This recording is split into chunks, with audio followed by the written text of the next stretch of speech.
આજે આપણે વિડીયોમાં સાંભળીશું કે સૂર્યદેવ પ્રગટ થયા તો એની પાછળ કઈ લોકકથા સંકળાયેલી છે અને સૂર્યદેવ પ્રગટ થયા એની પાછળ કયો ઇતિહાસ છે.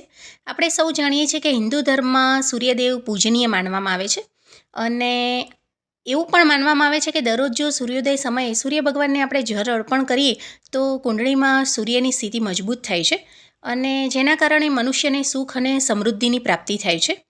સૂર્ય ભગવાનને ગ્રહોના રાજા તેમજ પંચદેવોમાંના એક માનવામાં આવે છે. હિન્દુ માન્યતાઓ અનુસાર રવિવારનો દિવસ સૂર્યદેવની ઉપાસના માટે શ્રેષ્ઠ દિવસ માનવામાં આવે છે. સૂર્ય ભગવાનને ભાસ્કર, આદિત્ય, ભાનુ વગેરે જેવા અનેક નામોથી ઓળખવામાં આવે છે. બોલો સૂર્યનારાયણ દેવની જય. ભગવાન સૂર્યના જન્મ વિશે એક જ આપણે જોઈએ તો ખૂબ રસપ્રદ વાર્તા છે જે આપણે જાણીશું. બ્રહ્મપુરાણમાં વર્ણવેલ કથા અનુસાર જોઈએ તો પહેલાં આખી દુનિયામાં એવો કોઈ પ્રકાશ ન હતો, જેના કારણે દિવસ અને રાતમાં કોઈ ફરક ન હતો. એકવાર દાનવો અને દેવતાઓ વચ્ચે યુદ્ધ થયું. દેવતાઓ પર રાક્ષસોનો દબદબો થવા લાગ્યો, જેના કારણે દેવતાઓએ સ્વર્ગ છોડીને ભાગવું પડ્યું હતું. પછી બધા દેવતાઓ તેમની માતા અદિતિ પાસે ગયા અને તેમની મદદ માગી. પછી અદિતિએ સૂર્ય ભગવાનની પૂજા કરી અને તેમની પાસેથી વરદાન માગ્યું કે તે તેમના પુત્ર તરીકે જન્મશે. તેમની મનોકામના પૂર્ણ કરવા માટે સૂર્ય ભગવાનની કૃપાથી સુષ્મના નામના કિરણે તેમના ઘરમાં પ્રવેશ કર્યો અને ગર્ભધારણ કર્યા પછી અદિતિએ સૂર્યદેવને ખાતર દરરોજ ઉપવાસ કરવાનું શરૂ કર્યું.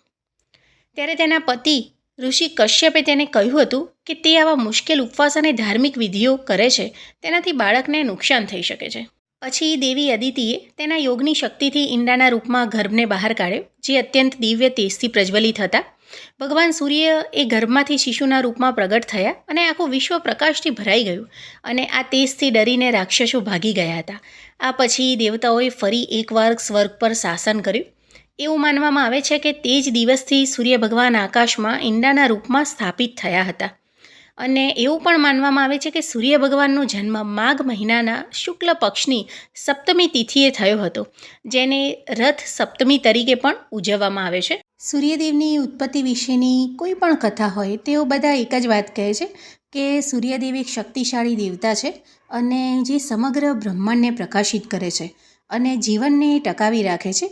તેમને હિન્દુ ધર્મમાં ખૂબ જ મહત્ત્વનું સ્થાન આપવામાં આવ્યું છે અને તેમની પૂજા દરેક ઘરમાં કરવામાં આવે છે.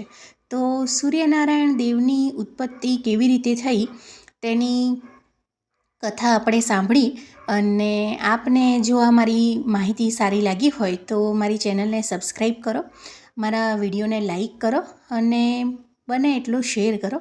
જય શ્રી ગણેશ. સૂર્યનારાયણ દેવની જય.